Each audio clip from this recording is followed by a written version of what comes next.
Buen día, amigas y amigos. Hoy desarrollaré el tema La revolución es necesaria. La idea de revolución prácticamente ha desaparecido en su sentido de transformación social. Es lógico porque a lo largo del siglo XX ha habido muchísimas cuestiones calificadas de revoluciones que no lo eran realmente, eran conflictos y que han terminado todos bastante mal, muy negativamente, y entonces con ellos, con su descrédito, se ha hundido la noción misma de revolución. Hoy lo que encontramos básicamente son, por un lado, un criticismo de las realidades sociales en todas sus manifestaciones, que se reduce únicamente pues, a quejarse, a lamentarse, a denunciar, la idea de la denuncia, de la rebeldía, pero que en general no pasa de ahí y nunca ofrece ninguna respuesta transformadora. Y luego, por otro lado, está un reformismo bastante cutre, bastante sórdido, que se concentra en las cuestiones más insignificantes y ni siquiera en ellas consigue mucho. Por tanto, la idea de revolución no existe. ¿Qué debemos entender por revolución? Por revolución hay que comprender un cambio total, radical.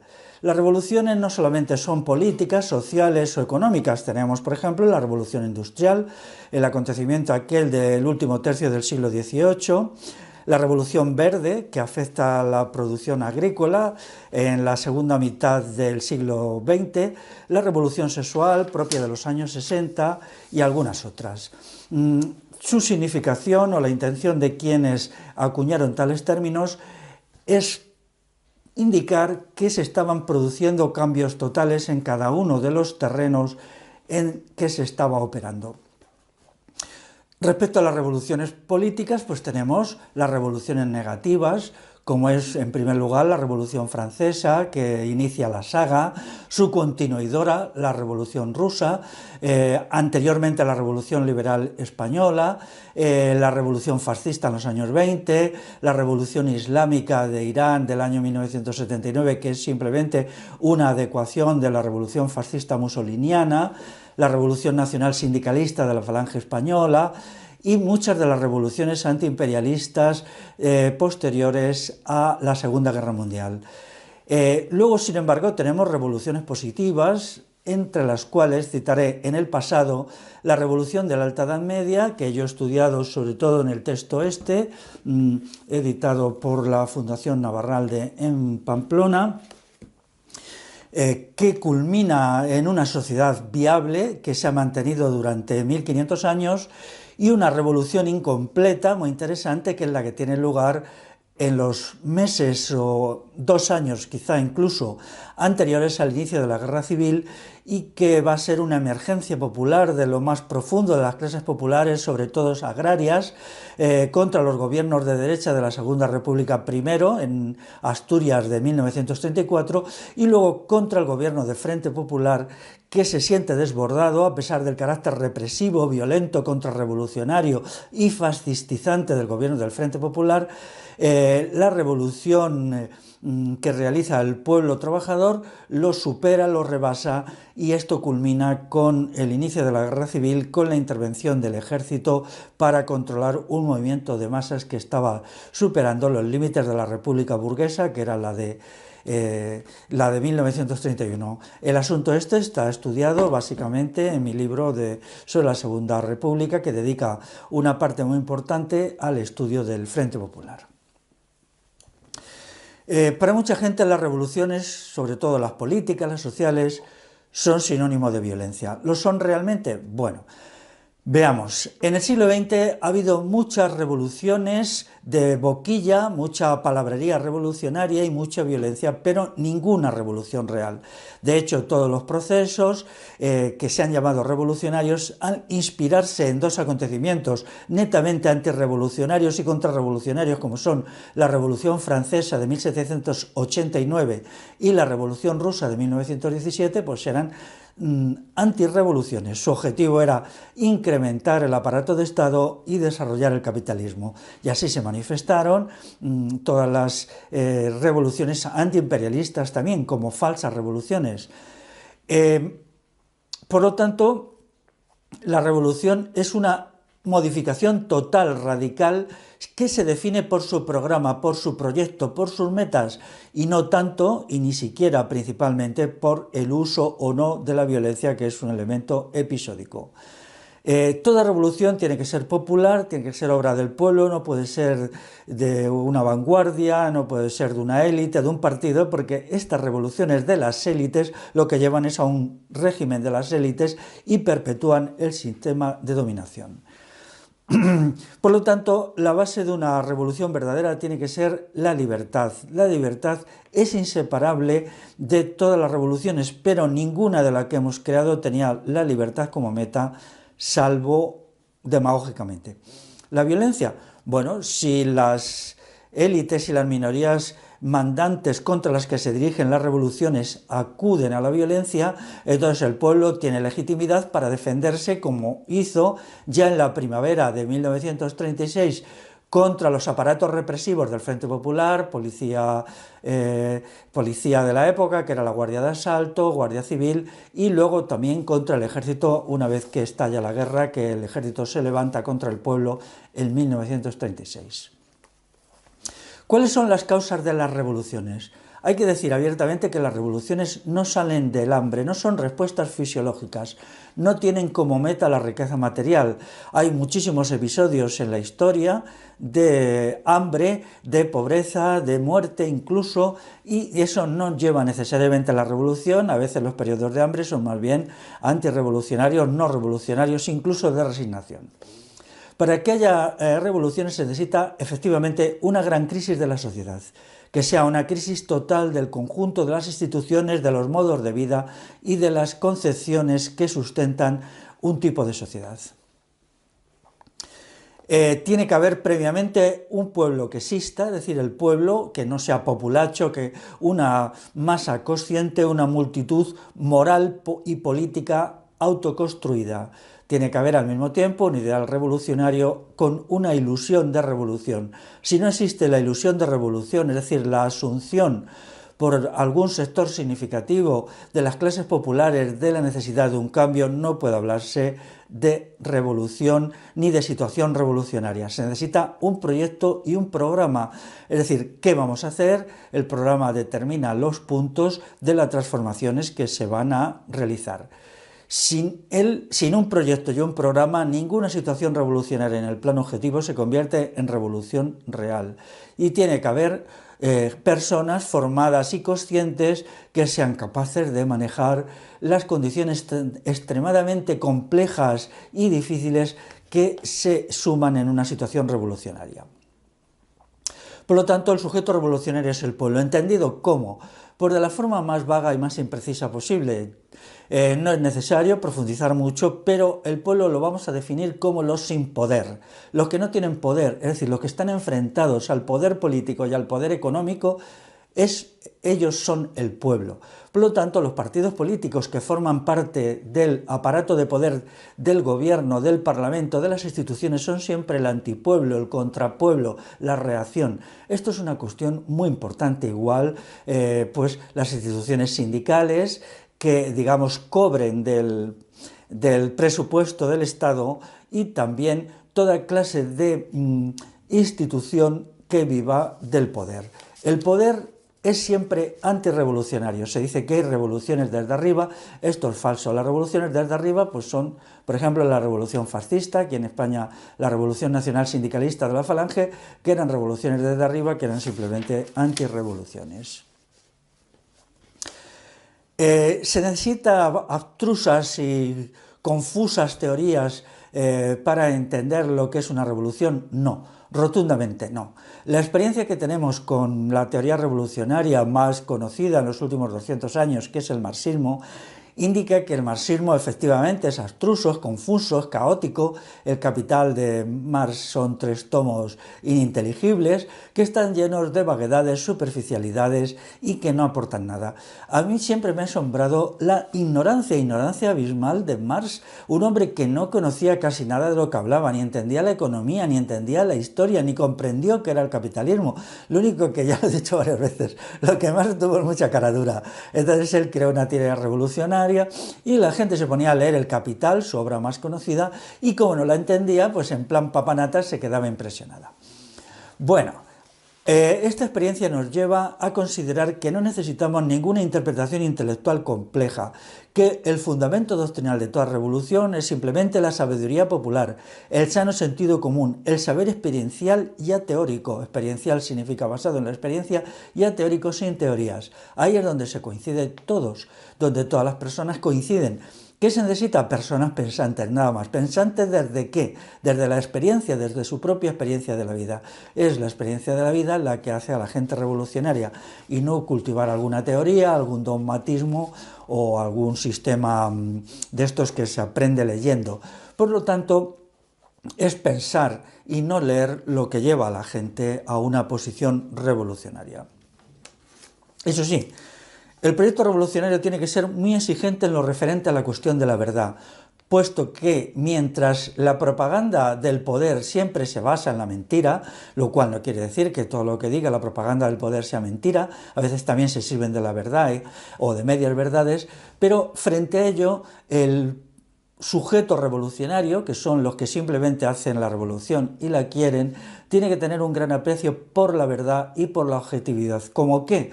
Pues como coincidencia entre lo pensado y lo real, nada más. La verdad no surge de los doctrinarismos, de los dogmatismos, de los sabiondos, de los genios, sino surge del simple sentido común. La revolución la hace el pueblo, por tanto. ¿Contra quién? Básicamente contra el Estado. El Estado es la fuerza esencial de toda antirrevolución. En 1936 observamos cómo es el Estado, en su representación más importante, que es el ejército, el que se alza contra una revolución en ascenso que había arruinado ya al gobierno. El gobierno del Frente Popular se ve desbordado, rebasado, y entonces tiene que acudir el ejército a actuar. Y entonces de ahí surge el levantamiento franquista.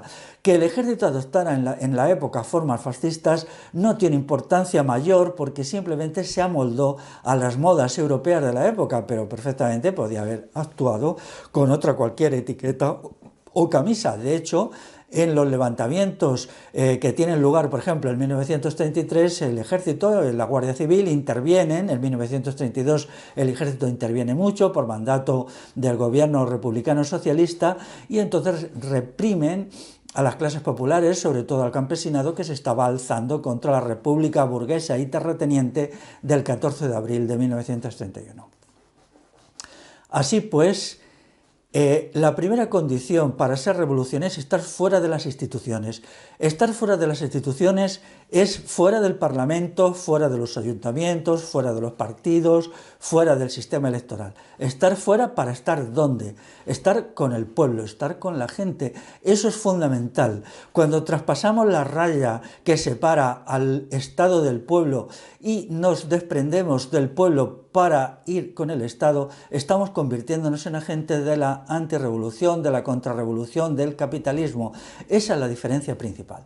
De lo que se trata es hacer pueblo, estar con el pueblo, desarrollar su conciencia, su grado de organización, su comprensión, su combatividad, su ética, su moralidad, su axiología, pero no situarse con los enemigos del pueblo, que siempre es el Estado. Quienes creen que en las instituciones se pueden lograr algo se equivocan. Constantemente vemos que no es así. ¿Por qué? Porque en las condiciones actuales los regímenes políticos, sociales y económicos de Europa están petrificados, no dan nada. Ya no es una época de reformas. La época de reforma podía ser los años 60 o 70 del siglo pasado. Ahora ya es un sistema fosilizado en el cual hay un sinnúmero de leyes, normativas, instituciones de poder, cargos por aquí, cargos por allá, que hace que el sistema en sí mismo no sea reformable, es irreformable. Pero hay una situación en la que el sistema sí puede hacer concesiones a las clases populares. ¿Cuál sería esa? cuando el sistema tenga miedo a la revolución. Solamente cuando tenga miedo a la revolución podrá dejar rápidamente de lado su actual egoísmo e incapacidad para conceder nada a las clases populares, y entonces sí cambiaría de posición. Pero para que tenga miedo a la revolución, lo primero que tenemos que hacer es crear unas fuerzas revolucionarias que acosen al Estado, que acosen al capitalismo, que acosen a los con poder desde el sin poder. Y esa es una de las tareas ahora. Así pues, quienes dicen que van a las instituciones para conseguir reformas se equivocan, porque esas reformas primero son inexistentes. Yo reto a alguien que me diga qué han conseguido todo el reformismo posterior a la liquidación del franquismo. Aquí han venido muchos partidos, muchas fuerzas políticas de todo tipo, nos han ofrecido esto, lo otro y lo demás allá. Bien, de todo ello, ¿qué ha quedado 40 años después?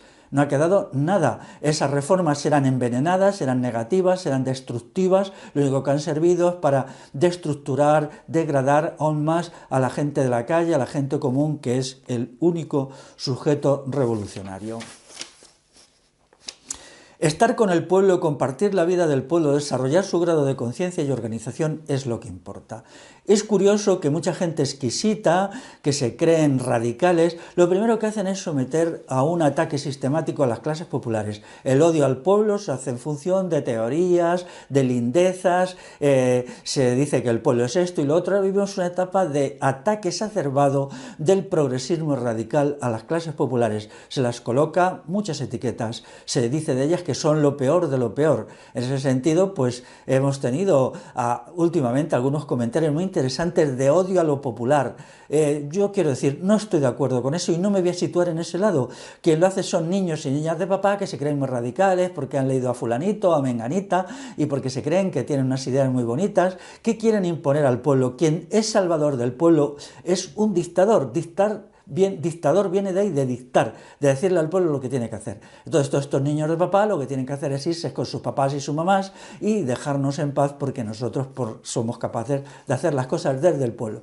Efectivamente, la gente común actual tiene una contradicción interna, en parte es pueblo y en parte es populacho, pero lo que tiene que hacer el pueblo es autoconstruirse, destruir su parte negativa, que es la parte populacho, de plebe, que es debido precisamente a que se deja a veces persuadir y otras veces sobornar por las estructuras de poder para concentrarse en su parte positiva. Ese crecimiento de su parte positiva es la única esperanza de revolución. Las revoluciones verdaderas surgen de lo positivo del pueblo, de la cultura oral, de la sabiduría popular, de lo que la gente normal y corriente sabe hacer, sin listillos y sin sabiondos adoctrinadores.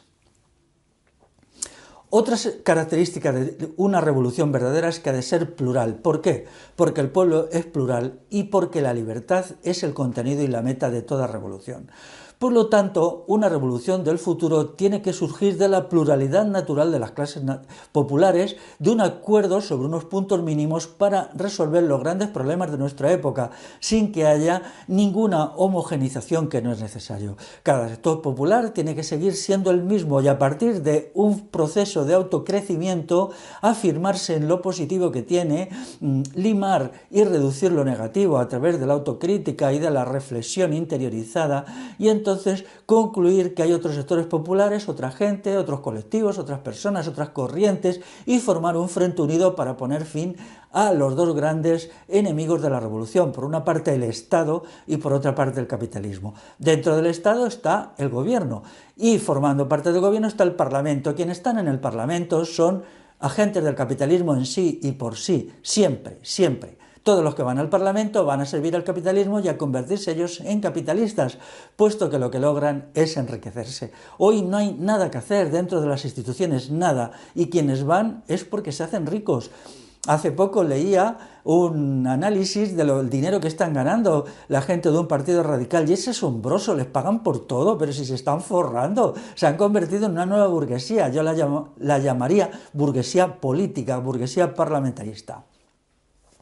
Por lo tanto, las clases populares, en una situación de crisis objetiva de la sociedad, lo que tienen que hacer es unificarse sobre la base de unos puntos mínimos sin dejar de ser cada cual lo que sea, y poner en marcha un movimiento revolucionario, un movimiento de acoso al Estado, como el que se puso en marcha, por ejemplo, en la primavera de 1936, en abril y mayo, cuando por todas partes, sobre todo en el mundo rural, pero también entre los trabajadores urbanos, los asalariados, los pequeños propietarios, todo esto, una decisión de que no iban a soportar más a las élites mandantes y a sus poderes. Entonces, todos los días había choques con la Guardia Civil, con la Guardia de Asalto, a veces con el ejército salía, emplazaba ametralladoras, la gente se lanzaba contra ellos. Toda esta historia que se nos ha ocultado, para presentarnos al Frente Popular como aceptable, cuando eran simplemente unos lacayos del capitalismo y unos criminales. Para hacer una revolución no hace falta coincidencia ideológica, hace falta solo la coincidencia en algunas verdades fundamentales, algunas verdades sencillas que la mayoría de la gente puede aprender a partir de su experiencia y que no necesita leer en algún lado. ¿Cuáles son los puntos fundamentales de un programa revolucionario? En primer lugar, el de la libertad.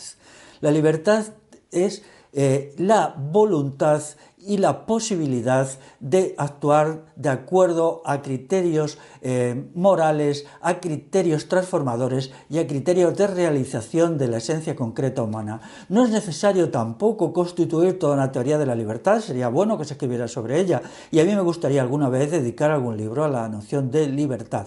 Pero mientras tanto, todos tenemos una idea intuitiva de la libertad natural, y es esa la que tenemos que realizar, una libertad con responsabilidad, una libertad con límites, con deberes, una libertad en que respetamos al otro y realizamos con el otro y no contra el otro la propia libertad.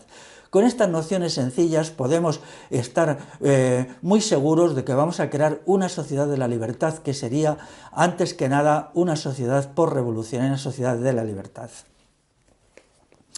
En segundo lugar, sería una sociedad de la verdad, porque el enemigo de la verdad es la propaganda. La propaganda, ¿quién la hace? Los poderes. Es imposible que exista la verdad mientras existan poderes contrarios y hostiles al pueblo, porque ellos siempre se basarán en el engaño, en la propaganda, etc. Y se basarán en la mentira. Por eso yo me río de los filósofos, por ejemplo, de Aristóteles. ¿Cómo podía ser Aristóteles un gran perseguidor o defensor de la verdad cuando él era simplemente un oligarca? Cuando sos oligarca no se está con la verdad, salvo con la verdad de los oligarcas.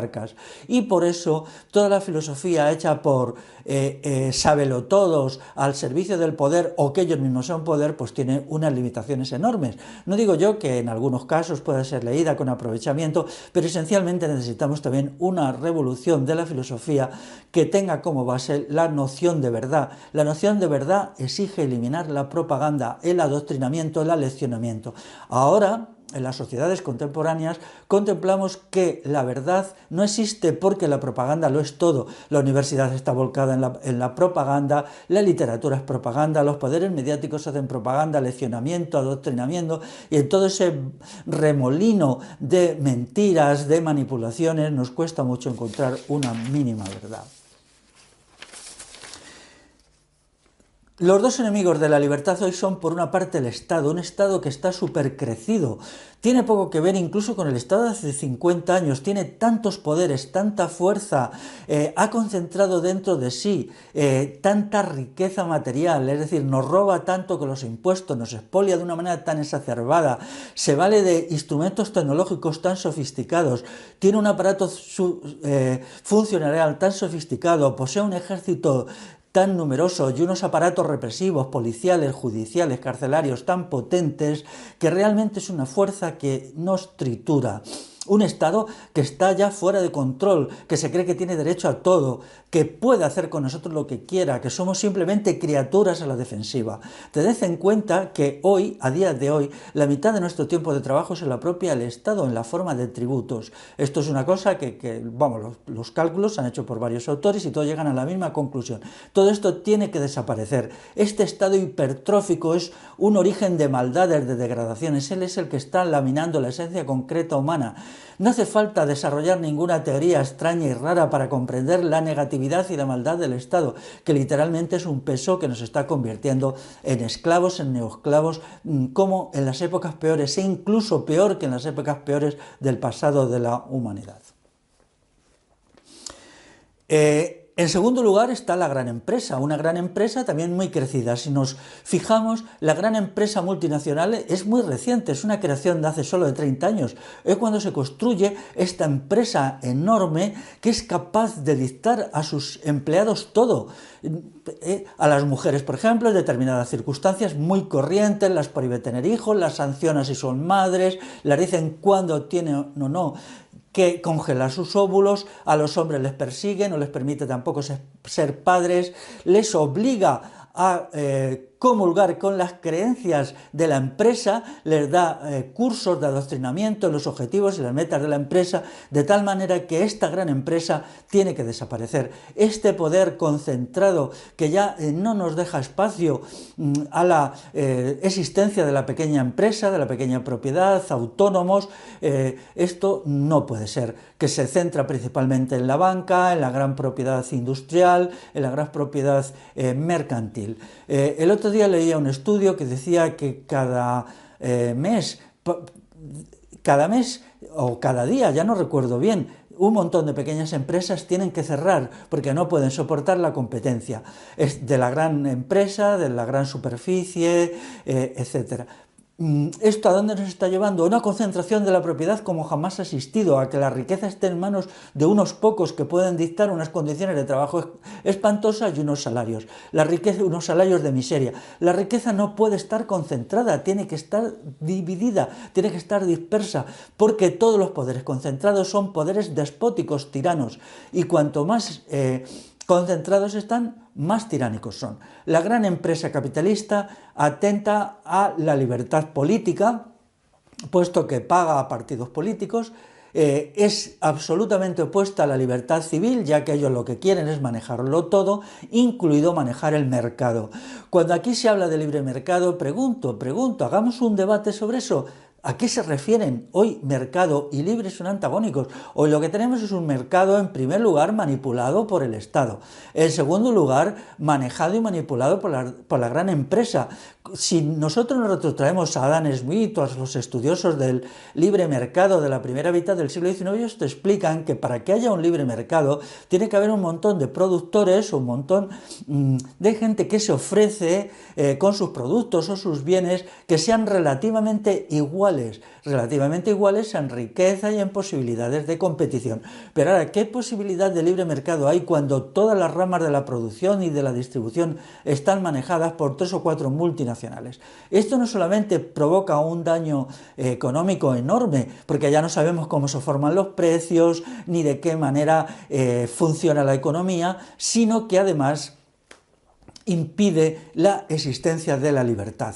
La riqueza milita contra la libertad, la riqueza concentrada es intolerable. No podemos ser esclavos de los ricos y tenemos que hacer una revolución anticapitalista verdadera que establezca una economía liberada de la dictadura de los muy ricos, de la gran empresa transnacional, multinacional. Y lo vamos a hacer basando en algo que fue muy interesante en el pasado, que fueron los bienes comunales que surgen de la revolución de la Alta Edad Media en el siglo V y luego se va constituyendo. El comunal del pasado hay que adecuarlo, adaptarlo y apropiarlo a las realidades económicas de la gran industria y de la tecnología del siglo XXI, captando su esencia. Ahí sí vamos a moldear una teoría que nos va a permitir eliminar el capitalismo de una vez con toda su pesadilla y todo su horror. Para la eliminación del capitalismo necesitamos 2 etapas. Una primera etapa en donde se elimine la gran empresa. Entonces ahí tendremos que admitir la pequeña empresa, por ejemplo hasta 50 trabajadores, en la cual las relaciones entre los empleados y los empleadores todavía tienen un tono de amistad, amigabilidad, etc. Tenemos que dirigir nuestro blanco contra la gran empresa y luego en un segundo momento esta pequeña empresa, que es verdad que emplea trabajo asalariado, ya veremos la manera como se va, a mi entender, se puede ir perfectamente disolviendo en la sociedad. De esta manera crearemos una sociedad liberada de la tiranía del Estado y liberada de la tiranía del gran capital, de los ricos, de los oligarcas cada día más arrogantes, cada día más alejados de la vida de la gente común. Todas estas cuestiones, si es verdad, necesitamos desarrollarla mucho, por ejemplo, de qué manera el comunal nos va a dar las herramientas políticas, económicas, convivenciales, relacionales y de funcionamiento que nos van a permitir por fin destruir el capitalismo, evitando lo que ha sucedido, que todas las revoluciones anticapitalistas de los últimos 100 años lo único que han creado es otro capitalismo todavía más potente y otros estados aún más potentes, porque no partían de la experiencia del pasado, de la riqueza de los saberes ancestrales que hemos heredado. Pero ahora aquí, en unos años, desarrollaremos la teoría de una sociedad colectivista, comunal, en donde el comunal, en las condiciones del siglo XXI, nos permita vivir, funcionar de una manera eficiente, eficaz y liberarnos de esta pesadilla. Entonces estamos preparando, ya lo tenemos en la cabeza, un manifiesto de la revolución del siglo XXI, un manifiesto que nos va a permitir ser una fuerza revolucionaria activa, que se base, como decía antes, en criterios como sentido común, verdad como objetividad, sin más, libertad y comunalidad, que establezca un gobierno por asambleas, que es el único realmente democrático. Por lo tanto, la revolución que nos proponemos hacer es una revolución que democratiza la sociedad y constituye un orden regido por el principio de la soberanía popular. Ahora mismo los charlatanes del poder hablan de soberanía popular, pero no es real, es una soberanía ficticia, falsa, porque el Parlamento no representa al pueblo, porque el principio de la representación no es democrático, nadie representa a nadie, vamos a enterarnos, solo cada cual se representa a sí mismo y a sí misma, y todo lo demás es engaño y tiranía. El actual régimen es un régimen de dictadura constitucional, parlamentarista y partidocrática, y nosotros vamos a construir la libertad para el pueblo a partir de un gobierno por asambleas en red. Efectivamente, así lo vamos a hacer. ¿Qué significa integral? Pues que es una revolución que va más allá de lo político, de lo económico y de lo social. Una revolución que afecta a todos los aspectos de la vida. Es una revolución moral. No puede haber una revolución social sin una revolución moral, porque los seres humanos necesitamos de la ética, de la axiología, de los valores y de la construcción de un sujeto moral para poder abordar algo tan maravilloso, tan grandioso como es superar la actual sociedad. La actual sociedad no se puede superar simplemente renunciando o eliminando al Estado detrás de un choque con él, ni poniendo fin al capitalismo. Necesitamos nosotros mismos estar a la altura de las circunstancias. Nos tenemos que construir como sujetos de virtud, sujetos de bien, sujetos de verdad, sujetos éticos. Si no somos sujetos éticos, no seremos sujetos revolucionarios, y es ahí la gran lucha, porque si no lo somos, si como sujetos no éticos nosotros, por una carambola de la historia, como ha pasado varias veces en el siglo XX, nos hiciéramos con el poder en algún lugar, queríamos reconstruir las viejas condiciones de opresión, de dominación, de explotación, probablemente incluso peores que las que se habrían destruido. Esa es la gran lección, la lección terrible de la revolución bolchevique, que lo que hace es reconstruir un capitalismo más siniestro, más funesto que el que se había derribado y el que había existido en los tiempos del zarismo. Por tanto, nosotros somos conscientes de que necesitamos una revolución ética. ¿Que cómo se hace? Pues se hace de dos maneras. En primer lugar, con una ética social que afecta a la vida colectiva, es decir, cuáles son los criterios axiológicos, criterios de valores. Es decir, nosotros queremos una revolución basada en valores. Por ejemplo, el gran bien de la libertad, el gran bien de la responsabilidad individual, el gran bien de hacer las cosas por convicción interior y no por coacción. Ese es un gran bien, porque entonces el sujeto es libre y responsable, y esto indistintamente igual para hombres y para mujeres. Entonces, la sabiduría popular, hasta hace muy poco, era una sabiduría ética, una sabiduría moral, que buscaba el bien y la justicia con imparcialidad. Desgraciadamente, los aparatos hipertrofiados del actual Estado han corrompido amplios sectores de las clases populares y los han hecho amorales e inmorales, ansiosos de dinero, ansiosos de poder, hedonistas, etc. Pero eso se puede corregir y de ahí surgirá un pueblo regenerado, un pueblo que esté basado en criterios de virtud y de moralidad, y ese pueblo chocará inevitablemente con el Estado y el capitalismo, que son la causa número uno de maldad y perversidad.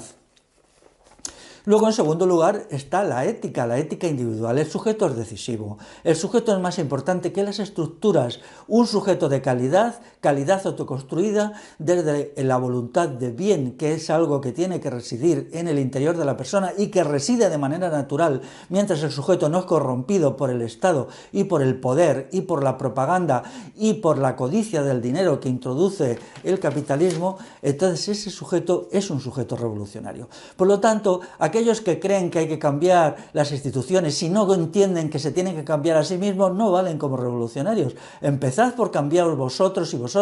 No os limitéis simplemente a criticar esto, lo otro y lo demás allá. Criticaos a vosotros mismos, tener siempre presentes vuestras limitaciones, vuestras maldades, que están, que existen, las vuestras igual que las mías, y partir de la idea que tiene que haber una revolución personal y una revolución interior que esté a la altura de la revolución exterior.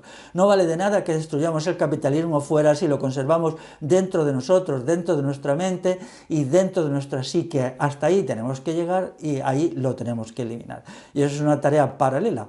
Eliminar del todo es mucho pedir, es imposible, siempre seremos seres imperfectos con un elemento de mal.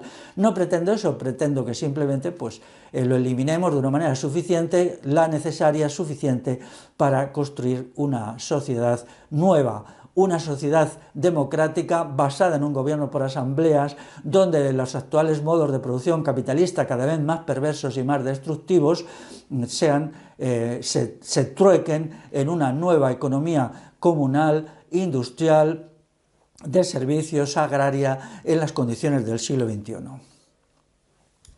Por lo tanto, la revolución es ante todo constructiva, en contra del criticismo simplón y fácil de los que están siempre dando leña por aquí y por allá, esto no me gusta, esto me parece mal, bla, bla, bla, bla, bla, bla. Lo que hay que hacer es hacer propuestas de cómo vamos a crear una nueva sociedad, de cómo va a ser esa sociedad, qué va a ser una economía popular, una economía comunal, de qué manera va a funcionar y cómo vamos a arrasar el régimen actual. Cuando nuestra mente se hace constructiva es entonces cuando opera más. La crítica no es suficiente, es una operación infantil, hay que dar un paso, y el paso de ser críticos a ser revolucionarios es el paso de ser simplemente destructivos a ser constructivo. La revolución es un acontecimiento grandioso, pero tened en cuenta que la grandeza de nuestras metas es lo que determina nuestra grandeza personal. Quien no se marca metas grandiosas personalmente no puede ser grande y se queda reducido simplemente a una especie de gusanito, de pequeña cosita que hay por ahí. No podemos ser gusanos, tenemos que ser seres humanos, tenemos que ponernos de pie y vivir la vida, la que nos ha tocado vivir en las dificilísimas condiciones del siglo XXI, vivirla con grandeza. Vivirla con grandeza significa, en primer lugar, con inteligencia, en segundo lugar con valentía, en tercer lugar con cortesía, en cuarto lugar con convivencialidad y en quinto lugar con la convicción que vamos a vencer y que el capitalismo va a ser destruido y el Estado con él. Porque vamos a ser capaces de ir buscando soluciones a los grandes problemas de nuestro tiempo y lo que nos proponemos es crear una nueva civilización, ni más ni menos, una nueva civilización. No pretendemos una reedición del capitalismo o quitar a estos para ponernos nosotros, no. De lo que se trata es crear un nuevo sistema en donde lo que hoy hay de incivil, de degradado, de vil, de miserable, se convierta en civilizado, en positivo, en moral. Pero no porque sea perfecto, la perfección no forma parte de nuestras metas, sabemos perfectamente que lo humano nunca puede ser perfecto porque es contradictorio, porque los seres humanos tenemos siempre un elemento de degradación que está ahí, ¿no? Esto es realismo, no es porque queramos ninguna forma de perfección, eso se lo dejamos a los utopistas sociales, a esos grupitos de doctrinarios que siguen todavía soñando con no se sabe qué cosa rara, qué X y cosa, no. Nosotros aceptamos que con nuestra imperfección podemos crear una sociedad cualitativamente superior y mejor a la actual, donde la noción de libertad, verdad, virtud sean dominantes. Ahora bien, eso no se hace con una simple presión sobre las instituciones, sino, lo digo claramente, queremos destruir las instituciones actuales, todas tienen que desaparecer, no puede haber instituciones, el binomio pueblo-estado tiene que desaparecer para que solo haga uno, pueblo que se autogobierna, sin instituciones que le gobiernen, porque quien gobierna al pueblo domina al pueblo y le explota a través de los impuestos. Todo gobernante necesita un sistema tributario y todo sistema tributario es una forma de explotación. Por lo tanto, tenemos que crear un régimen político que sea un gobierno de aficionados, es decir, donde no haya políticos profesionales y donde todas las funciones de la vida colectiva la haga la gente por turnos o por elección o por simplemente por vocación, pero cada cual conservando su trabajo y viviendo de lo suyo. Es ridículo, completamente ridículo pensar que puede haber un sistema partitocrático que no esté corrompido. Eso es tan absurdo como imaginar un fuego que no queme, un hielo que no enfríe. Es imposible. El sistema partitocrático y todos los sistemas de poder se basan en la corrupción. Todos ellos. Es más, la corrupción está en la esencia del sistema. A través de la corrupción, es decir, del traslado de los fondos del Estado a bolsillos privados, es como se ha creado el capitalismo. El capitalismo surge de ahí. Al principio, si nos retrocedemos al siglo XV, hay un aparato de poder, entonces este aparato de poder se va vaciando a través de mecanismos de corrupción, legales o ilegales, porque también hay una corrupción legal muy importante, en los bolsillos privados, se va acumulando bienes en estos bolsillos que van erosionando la propiedad colectiva, la propiedad comunal, que era ampliamente mayoritaria, digan lo que digan los falseadores de la historia, y entonces así se va haciendo una acumulación privada que va erosionando las formas colectivistas y comunales de propiedad que se habían heredado de la gran revolución alto medieval, ¿no?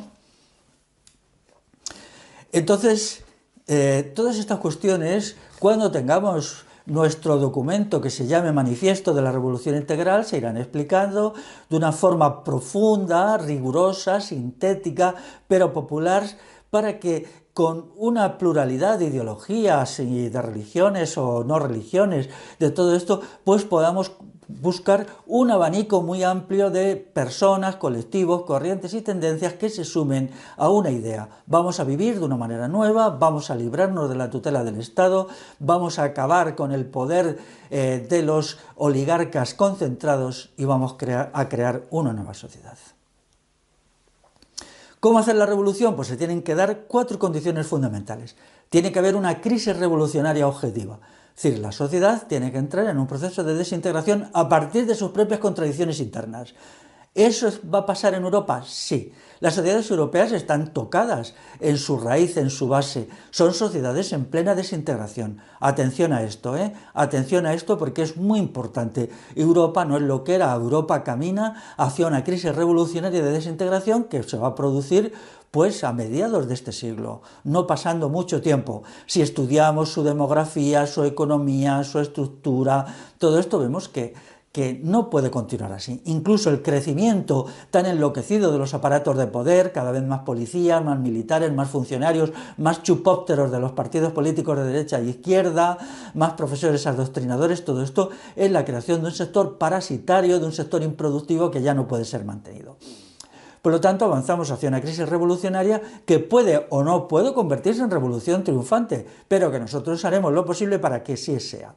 Europa se desploma y quienes piensan en la Europa del pasado les digo, no pensar en la Europa del futuro, en la Europa simplemente de 20, 25 años, cuando todo el proceso de destrucción, desestructuración, parasitismo, degradación que se ha metido en las sociedades europeas explote y entonces se creará una situación objetivamente revolucionaria, pero una situación objetivamente revolucionaria dista mucho de ser una revolución triunfante. Para ese momento el pueblo debe haber alcanzado un grado de afirmación de su esencia concreta, de autoconstrucción. Tiene que haber dejado de ser populacho y haberse convertido en pueblo consciente, consciente de lo que quiere y consciente de cómo lo que va a hacer. Un pueblo unido en la idea de la libertad, en la idea de crear una nueva sociedad, una nueva civilización, un nuevo ser humano sobre la base de valores y criterios de sentido común. Ya digo, no cogidos de algún sabiondo o de algún sabio genial. Eso lo descartamos. Por lo tanto, si hay una crisis revolucionaria y hay pueblo como sujeto revolucionario, ya estamos bastante cerca de una revolución real. En tercer lugar, tiene que haber un programa y un proyecto revolucionario. Un programa y un proyecto significa qué transformaciones se van a hacer. El programa y el proyecto es lo que transforma la revolución como ideal en la revolución como realización. El ideal revolucionario es bueno, pero la realización es todavía mejor. Y esto debe ser conocido y comprendido por una minoría. No es necesario estar de acuerdo en todo, ni muchísimo menos. Pueden haber diversas interpretaciones de cómo funciona una economía comunal, de cómo funciona un régimen de autogobierno por asambleas, de qué manera se va a realizar el armamento general del pueblo, que es uno de los fundamentos últimos de todo el proyecto de libertad para todos. Entonces, todas estas cuestiones pueden tener diversas interpretaciones, se puede debatir y siempre se puede llegar a acuerdos según el principio de las mayorías, la minoría lo acepta y ya está. Y luego tiene que haber una cuarta cuestión, que es la elección de los momentos, la elección de una estrategia revolucionaria adecuada en el momento en que se dé la crisis. Aquí tiene que haber un pensamiento estratégico profundo para saber hacer frente a las argucias del poder, a las argucias de los paniaguados del poder, de todos sus aparatos de manipulación y aleccionamiento. Y entonces es necesaria una reflexión estratégica profunda, por lo tanto nos tenemos que acostumbrar a pensar en términos de estrategia, en términos de sabiduría reflexiva, pensando en el largo plazo, entendiendo de qué manera cada paso que damos nos acerca hacia el proyecto revolucionario. Pero estas cuatro condiciones se tienen que sumar a una quinta, que es la idea de sujeto, de persona. No vale de nada todo eso si no hay personas, si no hay seres humanos, si no hay individuos, si no hay gente uno a uno con sus nombres y apellidos que digan: sí, yo estoy por la revolución, yo me he construido como persona para la revolución, he mirado dentro de mí, he visto mis negatividades, he procurado superarlas y entonces estoy disponible para la acción revolucionaria, porque de lo que se trata precisamente es de construir una humanidad mejor, pero una humanidad es una abstracción, todo es una abstracción menos lo que es la persona, el individuo. Entonces se trata de una humanidad mejor, solo puede ser mejor si está formada por una suma de personas mejores. Entonces ese mejoramiento personal, que es una lucha permanente desde el día de nacimiento hasta el día de nuestra muerte, entonces es algo que nos debe ocupar. De ahí que tengamos que prestar mucha atención a la ética del sujeto y a los pensamientos que hemos heredado del pasado y a los que vayamos construyendo sobre la ética de la persona, la ética del sujeto, los valores y los sistemas de automejora personal. El error inmenso de las revoluciones del pasado es que no consideran a la persona, no consideran al sujeto. Esto las ponía de manifiesto como antirrevoluciones, porque realmente lo que importa es la persona y no los aparatos de poder. Quien piensa en términos de aparato de poder es simplemente porque va a imponer un aparato de poder. Quien piensa en términos de persona, y este es el caso del proyecto Revolución Integral, es porque no va a imponer ningún aparato de poder, sino va a dejar al libre juego y a la libre iniciativa de los individuos la construcción de las sociedades del futuro. A la libre iniciativa, no como ahora, que en todas partes nos encontramos poderes espantosos, políticos, económicos, culturales, mediáticos, poderes que nos aplastan, que nos manipulan, que nos amenazan, que nos golpean. ¿Dónde está la libertad en la sociedad de la tiranía? No está en ningún lado. Bien, pues nosotros vamos a construir una sociedad de la libertad, y esa es la meta, pero no de una libertad abstracta para instituciones, sino una sociedad de la libertad de la persona y para la persona. ¿Quién es el enemigo de la revolución? Pues quienes se oponen a los proyectos revolucionarios. Ahora mismo, en el terreno político, las fuerzas de derecha y de izquierdas que están en las instituciones.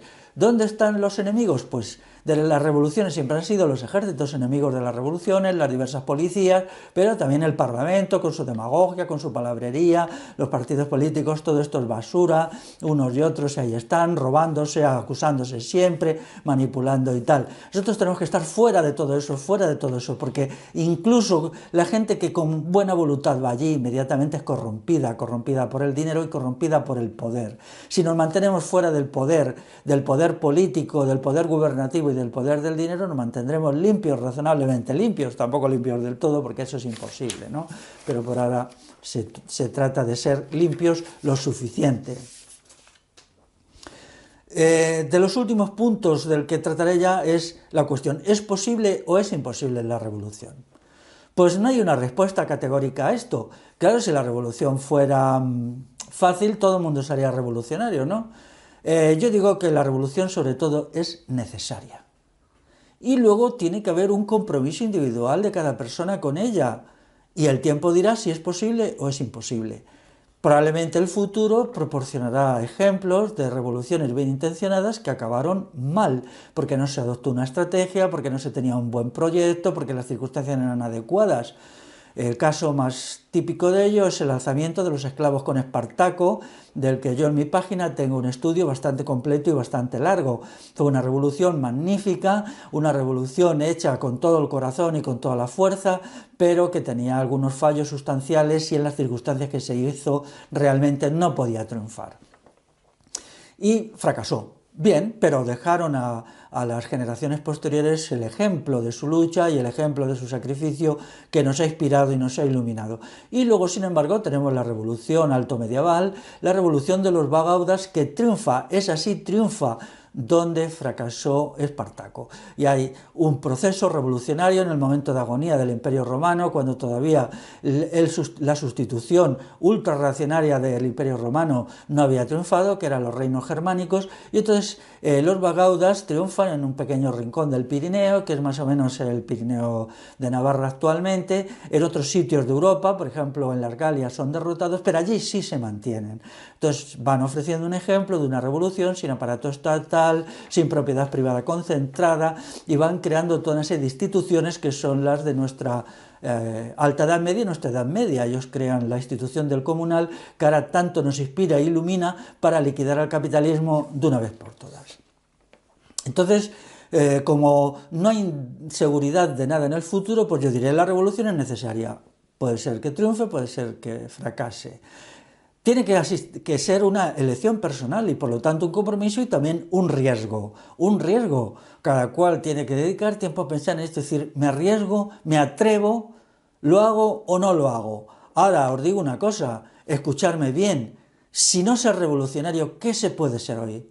Un mindundi que se dedica a decir tonterías para el partido político tal o cual, a ofrecer bobadas, mientras se llena el bolsillo bajo cuerda, o un sujeto sórdido que se mete a luchar por alguna reivindicación ínfima e insignificativa que no es nada.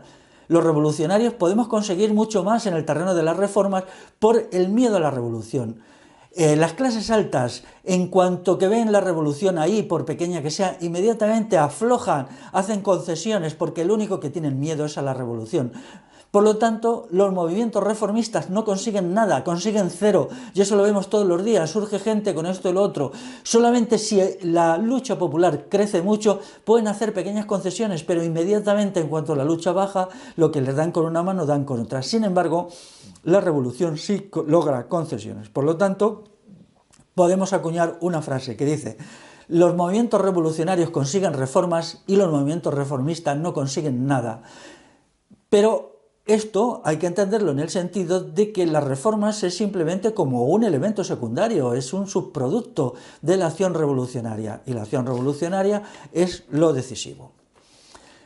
La idea y el ideal revolucionario, además, en el terreno personal nos permite los siguientes logros. En primer lugar, nos permite una ruptura real con el sistema actual. Nos impide aburguesarnos como personas, no nos permite integrarnos. Mientras seamos fieles a la idea y al ideal revolucionario y lo cultivemos en la acción día a día, no habrá aburguesamiento posible, que es el peligro de todos aquellos, como decía el otro, ¿no?, que a los 20 años son anarquistas y a los 40 pues son votantes de los partidos de derecha. No, si se crea en la revolución, se crea hasta el fin, porque es un gran ideal que afecta no solo a lo político, sino también a lo personal. En segundo lugar, como básicamente la revolución es un proceso constructivo, insufla optimismo. Insufla optimismo, nos permite ver todo lo positivo de la vida, porque la revolución es una suma de positividades. No necesitamos estar señalando que si esto está mal, otro está mal, lo hacemos como elemento secundario. La revolución es la suma y la confluencia de todo lo de positivo que tiene una sociedad en un momento y en unas circunstancias dadas. Eso se suma, sonifica, se multiplica y explota. Y esa explosión es la revolución. Y tiene que ser una explosión tan fuerte que anule, elimine y venza a lo negativo. En tercer lugar, la idea revolucionaria permite una gran creatividad personal, la gran creatividad de tener ruptura mental con lo existente, y cuando se rompe con lo existente, entonces la mente empieza a funcionar de otra manera, empieza a ver otra manera de hacer las cosas, de vivir la vida, de ser uno. Esto es muy importante y es una experiencia maravillosa, porque te permite verlo todo de otro modo, de otra manera, y no te deja constreñido a las condiciones de existencia actuales, que son realmente una miseria. Y en cuarto lugar, convierte al revolucionario en un sujeto convivencial, porque sabe que la revolución la hará el pueblo y él elige con ser revolucionario vivir con el pueblo, no convertirse en una élite, no dedicarse a dar leccioncitas al pueblo sobre esto y lo otro, como hacen todos estos radicales de café que han leído un libro y entonces van allá a la gente a decirle que es muy mala, que es muy tonta, que es muy estúpida. No, tampoco hay que tener ninguna actitud de prosternación hacia la gente. Si hacen algo mal se les dice, pero se sabe que ellos son el sujeto revolucionario y no algunos todo que se creen muy listos, ¿no? Estas cuatro cuestiones son de una enorme importancia y quiero acabar ya explicando que quienes están más interesadas en los procesos revolucionarios hoy son las mujeres. La demagogia del poder se ha desencadenado contra ellas, porque el capitalismo necesita el trabajo femenino para superar su crisis de caída de la cuota de beneficios. En un momento como este, el capitalismo le espera a todas las mujeres de la incorporación de las mujeres al trabajo asalariado actual. El trabajo asalariado, queridas amigas, es un horror, os destruirá, os matará, os convertirá en basura y en piltrafa como han hecho en los hombres. Ya ahora mismo el consumo de psicofármacos en las mujeres se está disparando porque no hay quien lo soporte. Una de las cosas que va a hacer la revolución es poner fin al trabajo asalariado para crear un nuevo tipo de trabajo cualitativamente distinto, que es el trabajo libre.